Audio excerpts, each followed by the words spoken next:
Hello, everyone, and welcome to the Don't Risk It podcast presented by VFIS Client Risk Solutions. This program focuses on the exposures our clients frequently encounter and discusses some potential solutions to help reduce these exposures. I'm your host, Chris Rogers with VFIS Client Risk Solutions, and today we're talking about catastrophic event preparation. Joining me on the program today are members of the Glatfelter Claims Management Team, Mike Leatherwood, Jeff Paul, and Greg Joy. They're joining the program to discuss items your organization should consider when preparing for catastrophic events. Gentlemen, I want to thank you for joining me, and it's a pleasure to have you all on the program. Hi, Chris. Hi, Chris. Thanks, Chris. It's good to have you.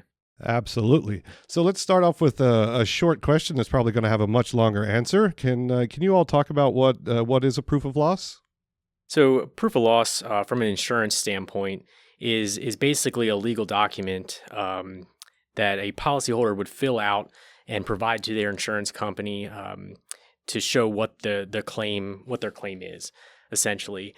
The policy itself will determine what's needed in the proof of loss, including the amount of the loss claimed, the documents to support the amount of loss being claimed, the parties claiming the loss under the policy, the dates of loss, and the people who have interest in the financial interest in the claim, i.e. the facts of the loss. That's the more insurance world aspect of a proof of loss and what that document is. However, a proof of loss is also something that is very subjective from carrier to carrier. It's not necessarily always an actual document that's filled out. And it's even subjective from claim to claim. A proof of loss can be as simple as providing sufficient documentation to document your loss, to document what's being claimed, to justify the amount of the loss, so there's different levels of what we would consider here in GCM or Glatfelter as being a quote unquote proof of loss.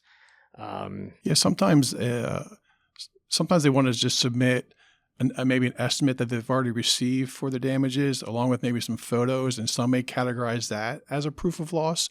So it really depends on the carrier on what they require. But we've seen that. So people have submitted those things to us and kind of said to us, here's our proof of loss. But typically it varies, and so from a Glatfelter standpoint, we typically don't use a proof of loss. We kind of go a different direction, and so Mike can explain a little bit more about that. Yeah, and to go off what Jeff was saying there, there's also different coverages within the policy that would be more applicable to use a proof of loss or a formal proof of loss versus providing applicable documentation satisfactory to conclude the claim as it's been submitted.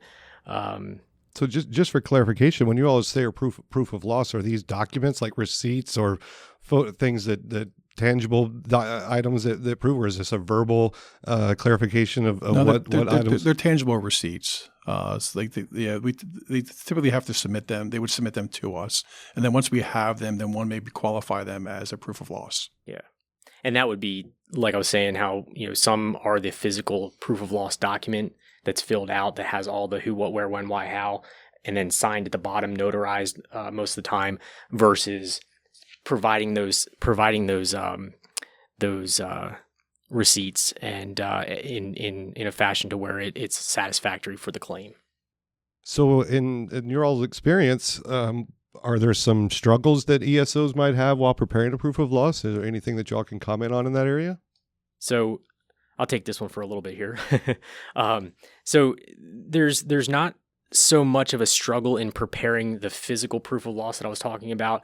More so, the struggle is typically in obtaining the necessary documentations to be considered a proof of loss in a claim. Where we see this struggle most with a lot of our ESOs are with typically on larger, more complex claims. There's a lot more moving parts. There's a lot more specific documentation that needs to be obtained, submitted, reviewed, and that could be anything from simple information with regard to details on the building, age, size, roof structure, materials used, that type of thing, all the way into more detailed information with regard to the actual construction of the building. And this kind of goes in the realm of the autos as well. Some of them get quite complicated with the type of equipment that's on the trucks. Other areas that we find a struggle outside the formal proof of loss would be just the overall having a point of contact in, and I know we're sticking more to the catastrophic losses because they are the more devastating losses that typically take up not only more of our time here at GCM, but also our ESO members' times. And having a point of contact at the department can be difficult sometimes because during a catastrophic event, I mean, these guys are heroes. I mean, they're the ones out on the street saving people's lives. They're risking all of their own property, and we understand that here, and we try and provide a little bit more leniency there. But having a single point of contact can be difficult sometimes because the members are trying to protect their own property. They're trying to protect their community, and we're sitting here asking them for documentation on their losses.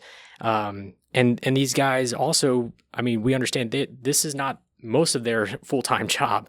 Most of them have full-time jobs that they work at as well, which makes it a little bit tricky with obtaining the information necessary to move their claim along because they might not have the time. But we do have things in place that would help in those situations where we can assign, depending on the loss, we can assign independent adjusters to go out there and actually meet them at the station, walk through, assist in gathering the information that they need. There's been times where we physically go out and actually help out with adjusting their loss or gathering the necessary information.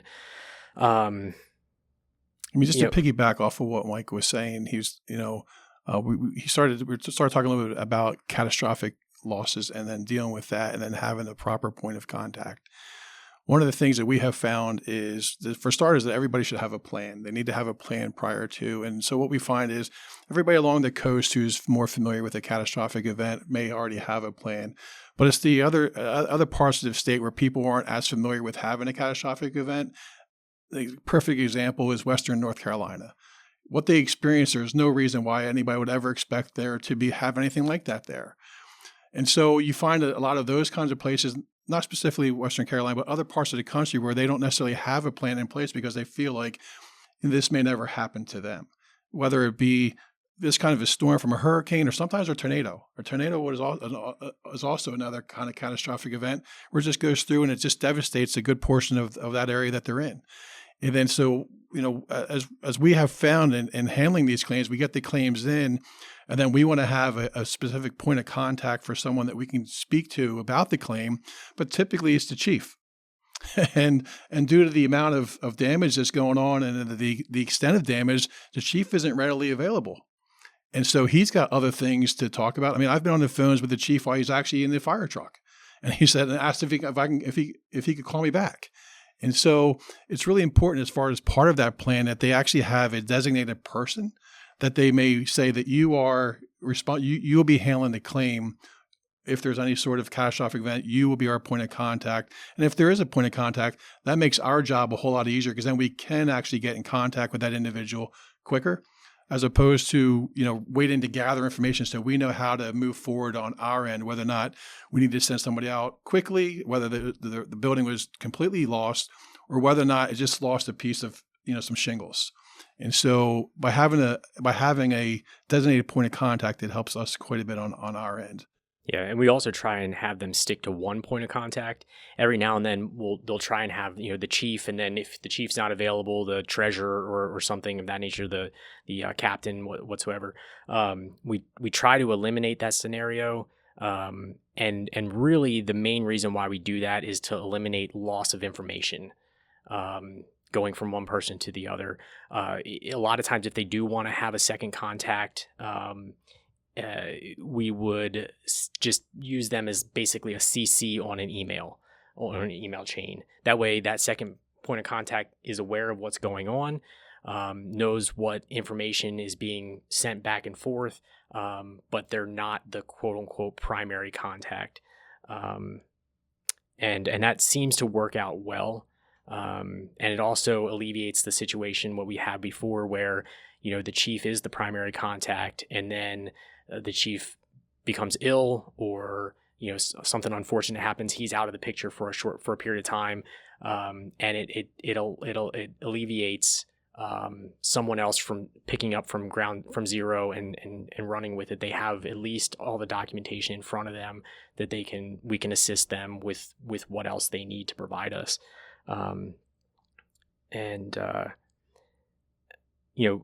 One of the other aspects of what we see, some struggles from the ESO side during catastrophic events, is fully, and this comes down to our ability to discuss the claim process with them on the phone. Is sometimes their struggle is understanding specific documentation that we're looking for. There are some aspects of losses that get very confusing, especially when you're talking about loss of income claims. You're talking about code requirements, code upgrades, ordinances. A lot of the code and ordinance, we need the actual documentation of what the code and ordinance is that applies. Sometimes the departments have a difficult time obtaining that information, or their contractor has a difficult time obtaining that information. So we do see a little bit of a breakdown there, but that's where our team steps in and really goes above and beyond to provide that customer service to help them understand the process, what's needed, what documentations will help, and get that information. And that's where we can also provide assistance from, like I mentioned earlier, an independent adjuster to go out there. We could physically go out there. We have accounting firms that can assist us. We have, obviously attorney firms that can assist, different things like that. So basically, typically what would happen is if a new claim comes in for a catastrophic event, it comes through our door. And so the first thing that we would try to do is try to get a hold of that initial point of contact. And that is to help us determine the extent of damage that we're talking about and what is. And part of that other part of the process is when they're speaking to them, our adjusters inside will actually kind of walk them through the process and what it should look like. And this is what's going to transpire. And a lot of what will transpire is we'll talk to them as far as what they should do with the damages and how to move forward with those kinds of things. Let them know that depending on the size of damage that we're going to be sending someone out. These individuals will be in contact with you. They will assist you through this process, and they'll kind of walk you through it and help you as well. And then and they'll be our eyes on the ground, so we can actually see what's going on. And so you can, then we'll kind of explain to them that you can expect a call from them, and they'll be in contact with you. And so there's just a lot of advantages of having that main point of contact for us, so we can kind of get to them a lot quicker, and that we're actually more efficient in understanding what their needs are, so we can address those needs quicker. Because sometimes what happens is we're not able to get a hold of the insured contact, and then what happens is we don't know the extent of damage. And then all of a sudden we get our eyes on the ground, and they are out there, and they tell us that half the building's gone. Well, that opens up a whole nother, responsibility that we have to assist with getting, showing them a priority, and also potentially putting them in a temporary location. There's so many different things that we can do on our end if we know what we're dealing with up front. And so the sooner we get information, the sooner we can help. So to kind of go back to some of the points that y'all hit on, you mentioned that having a formal plan. Do you all find that you all get a lack of information or too much information when these catastrophic claims are submitted, because there's so much going on? Yeah. That probably we need to integrate that into our planning process of how we categorize these things and get the information to the claims department. To be quite honest, the way a lot of these claims come in, they say hurricane damage. And then we kind of we don't know. So you're working back from a very broad to get to the specifics. Correct. And so we have a lot of proactive agents and regional directors that are out always looking. And so they may be aware of, like, for instance, in North Carolina, where they weren't able to make contact with individuals, but they knew that area was hit. So they may put in a claim for them, knowing that they were hit without being able to give us a whole lot of information. And so we may just receive the claim that here was a claim from the hurricane, and that's all the information we have. And so for us to have a point of contact that we can get in contact with right away and determine the extent of damages, it just helps everybody so much. It just helps so much, all of us, really quick, and get them what they need. So how can our clients or how can departments be better prepared for a catastrophic event?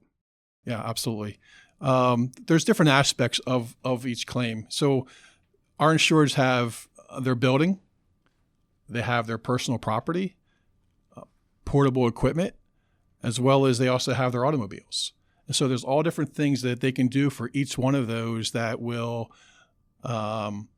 they can prepare for. And Mike can talk a little bit more as far as what they can do in relations to their building and property, as that's his field of expertise. Yeah, so there are several things that you can do in those situations. Nothing's going to prevent or nothing's going to be a guarantee to prevent damages, but there's definitely ways that you can mitigate damage. One thing that you want to take into account is, pay attention, being aware of the weather situation. A lot of times, especially on the coast, they know a hurricane's coming potentially a week before it actually hits. Sometimes only a few days, but those few days are critical in preventing massive loss to your department, the building, the vehicles, the portable equipment, and any of the contents.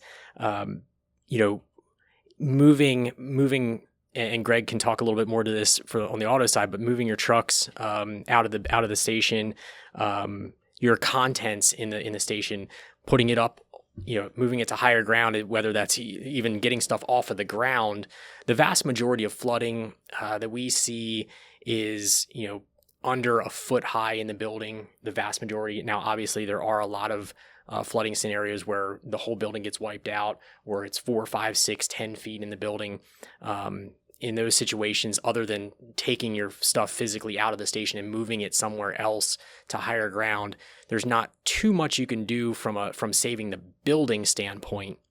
But from the contents, the portable equipment, getting it up onto tables. We've seen a lot of times where very proactive departments, especially down in Florida, the coast of Texas and Louisiana, they will put their equipment up on tables, get it off the floor, get it off the lower racks of throughout the department, and this has prevented extensive amount of loss from happening. Replacing a table is a lot cheaper than buying 60 sets of turnout gear because they were laying on the floor in a back room prior to the loss. One thing I wanted to add as well is when you're dealing with the flood, what happens is you're not prepared for how to handle that flood. You're not prepared for the repair aspect of it. You're not familiar with what do you do. And so what happens is you might have a remediation company come rolling through your door and they say, we're here to help. And then of course you're probably going to say, yeah, we want your help. What we recommend on our end is that you really try to have someone maybe already in mind, someone that you've already worked with, someone that can assist you with the remediation when that takes place. Because what happens is depending on the size of the event, sometimes you have outside vendors that come in and want to they flood the area with new basically a new vendor that's not in the area. And so what they do is then they come in, they just throw out these numbers to you and say, we'll take care of it. And then they have you sign a document saying, we'll even deal with your insurance company. So then the insured, which I understand, just feels like, oh, this is great because now they're going to deal with it. But what happens is what they don't know is sometimes there's price gouging that goes along with it. And so we've seen estimates of $40,000 go to $400,000. just because of the way that it was handled and the way that the contract that they signed. And it just puts everybody in a bad position. So if everybody was prepared with maybe who they may use at the time of those repairs, I think it would just make life easier for everybody, especially if they have someone in mind, say, they know who they can call right away, as opposed to wondering, who should I call? Because I don't know, we're not prepared for this. And so by just that little thing of maybe having a mitigation contractor ready to go, plays huge dividends. Similar to hailstorms. Whenever a hailstorm comes through an area, I live in Texas, so we get that, and all of a sudden there's 40 roofing contractors that are in the area, and all of them aren't on the up and up. Absolutely. Mike, I believe that you had a follow-up point that you wanted to make regarding to PPE and being prepared in that area. Yes, Chris, thank you. I wanted to follow back on that.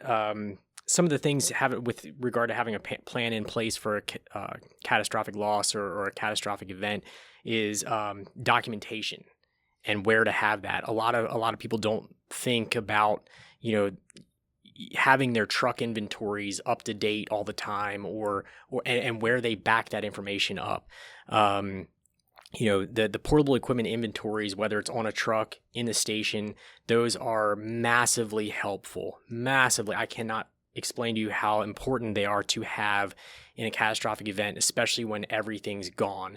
That allows you to be able to document what you had in the station, what you had on your trucks, even updated photographs, that type of thing, and storing them on the cloud would be a way to prevent the loss of the physical documents that are in your station. If your station gets completely flooded out or completely wiped down to the foundation, you may not have the physical papers, but you may have them in a secondary location on a thumb drive, stored in the cloud somewhere.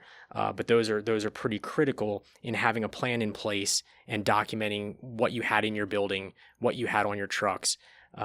And going from there, I'll let Greg speak a little bit to the vehicles themselves and having a plan in place for those. Thanks, Mike. Yeah, I mean, as far as the trucks go, when dealing with a CAT situation, the biggest suggestion I could make to our insured departments is look at your first due territory, see where your highest ground is located in your first due territory, and see if you can put together a plan in place before a storm hits to move your apparatus to high ground. Sometimes there's hills there, high areas, overpasses. We saw a lot in Katrina. Trucks are moved there. It really makes a big difference. The other thing, as far as wind-driven debris, flying debris, if they have a large number of apparatus, typically they would stage them with the newest, most valuable trucks in the inside, and then the older trucks on the outside. So if there is any flying debris from storms, the older trucks are going to be the ones that get damaged first before the newer stuff.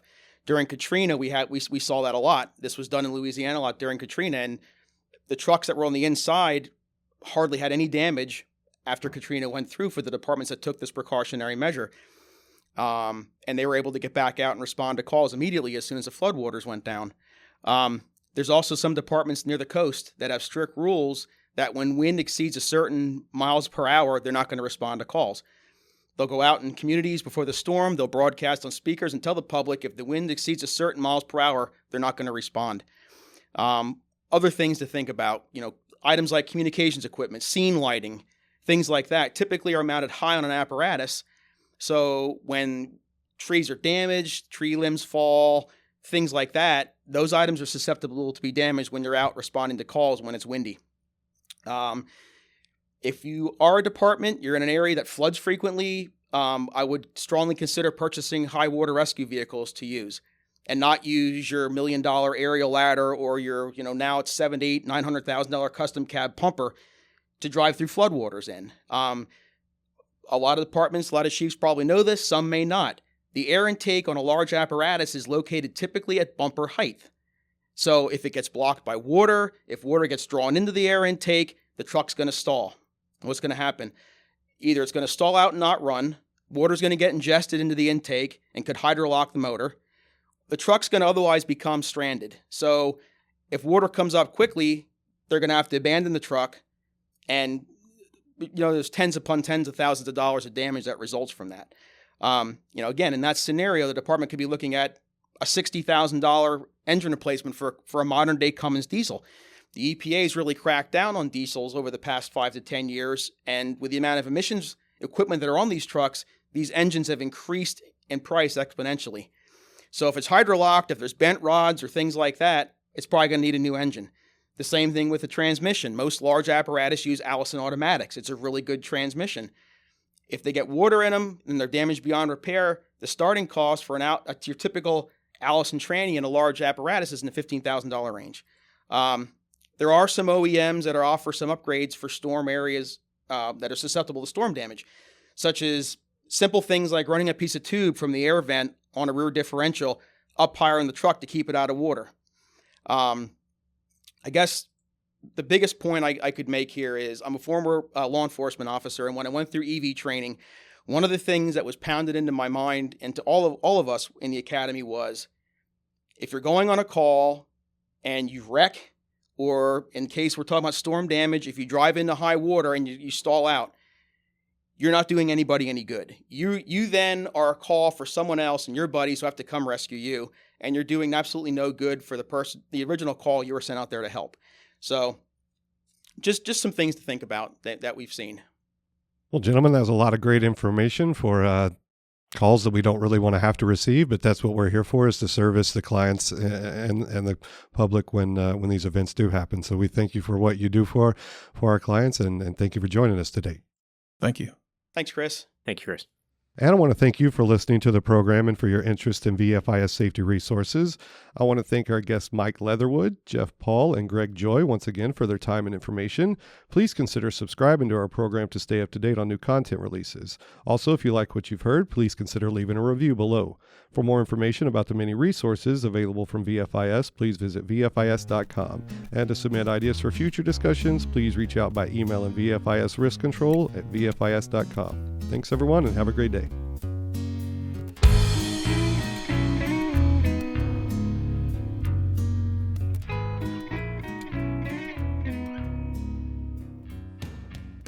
The views, information, or opinions expressed during this program are solely those of the individuals involved and do not necessarily represent those of Glatfelter Insurance Group, VFIS, and its employees.